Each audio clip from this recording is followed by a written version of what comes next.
সকল ব্যবসা প্রতিষ্ঠান খোলা থাকে আগামীকাল বুধবার হতে পরবর্তী বুধবার পর্যন্ত কালীগঞ্জ পৌর এলাকা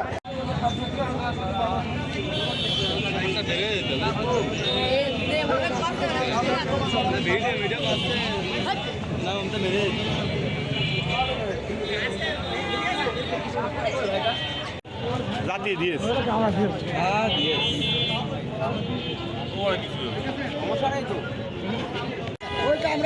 সামনে যেন ওইটা আমি দেখলাম ক্যামেরা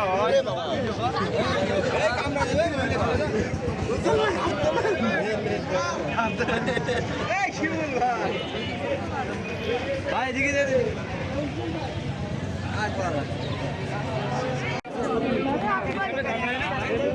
ভাই একটু এমনি ইয়ে করেন এমন এই সজ্জা এই সজ্জা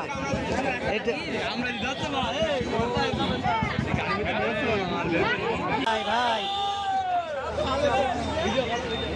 ভাই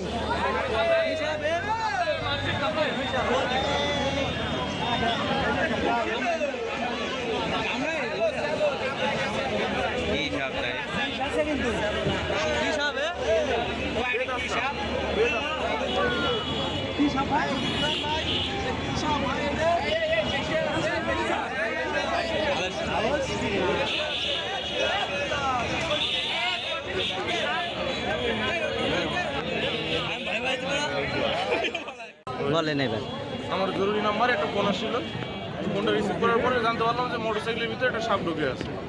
তো আমি তাৎক্ষণিক 5 থেকে 10 মিনিটের মধ্যে দেখার পরে দেখতে পেলাম যে নির্দিষ্ট একটা সাপ, তারপরে উদ্ধার করলাম। এখন এই সাপ কি করবেন? এটা আবার অবগত করে দেবো। এটা তো আর না যে মানুষের ক্ষতি করবে, নির্বিষ সাপ। তো লোকালয় বাদ দিয়ে একটু দূরে আমরা এটা করে দেবো যেখানে এর আবাসস্থল আছে।